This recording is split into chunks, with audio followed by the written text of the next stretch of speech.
بسم اللہ الرحمن الرحیم۔ رسول اللہ صلی اللہ علیہ وسلم کی نظر میں دنیا کی حقیقت۔ باب الریا والسمعۃ، ریا اور سمعہ کا بیان۔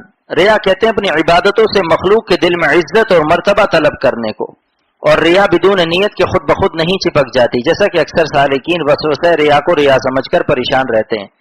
اخلاص کی نیت ہو یہی کافی ہے۔ بزرگوں نے فرمایا کہ جس عبادت میں ریا کا خوف ہو اس کو کثرت سے کرے، پھر وہ عادت اور عادت سے عبادت بن جاتی ہے۔ حضرت خواجہ مجذوب رحمۃ اللہ علیہ فرماتے ہیں، وہ ریا جس پر تھے زاہد تعنزن، وہ ریا جس پر تھے زاہد تعنزن، پہلے عادت پھر عبادت بن گئی، پہلے عادت پھر عبادت بن گئی۔ علماء نے لکھا اگر تعریف کسی سے سنے اور اس سے خوش ہو تو یہ علامت وجود ریا کی ہے، لیکن اگر اللہ تعالیٰ کا فضل اور اس کی ستاری یاد کر کے خوش ہوا کہ اس کریم ذات نے میرے عیوب و سیئات کو مخلوق سے پوشیدہ رکھا اور حسن زن ڈالا اپنی مخلوق میں اور ظاہر فرمایا ہمارے حسنات و طاعات کو اور شکر بجا لایا، تو یہ ریا نہیں بلکہ یہ فضل اور لطف حق پر سرور تشکر ہے، یعنی شکر احسانات الہیہ سے ہے۔ ضروری ہے کہ ہر عبادت کے شروع میں بھی ریا سے بچے اور درمیان میں بھی اور بعد عمل کے بھی۔ حضرت حکیم الامت تھانوی رحمۃ اللہ علیہ نے فرمایا کہ ایک شخص نے 2 حج کیے تھے، کوئی مہمان آیا، اس نے نوکر سے کہا کہ اس مہمان کو اس سراہی سے پانی پلا جس کو دوسرے حج میں خریدا تھا۔ فرمایا کہ اس شخص نے ایک جملے سے 2 حج کا ثواب ضائع کر دیا۔ حق تعالی ہم سب کی حفاظت فرمائے، آمین۔ فصل اول، حدیث نمبر 136۔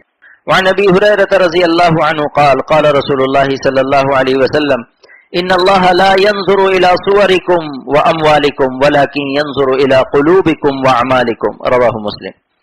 ترجمہ حضرت ابو ہریرہ رضی اللہ تعالیٰ عنہ سے روایت ہے کہ رسول اللہ صلی اللہ تعالیٰ علیہ وسلم فرمائے کہ اللہ تعالیٰ تمہاری صورتوں اور تمہارے مالوں کو نہیں دیکھتا بلکہ تمہارے دلوں اور تمہارے اعمال کو دیکھتا ہے۔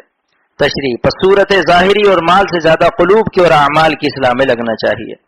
حدیث نمبر 137۔ وعنہ رضی اللہ عنہ قال قال رسول اللہ صلی اللہ علیہ وسلم قال اللہ تعالی انا اغنى الشركاء عن الشرك من عمل عملا اشرك فيه معي غيري ترکته وشرکه وفي روایت فانا منه بریء هو للذی عمله، رواہ مسلم۔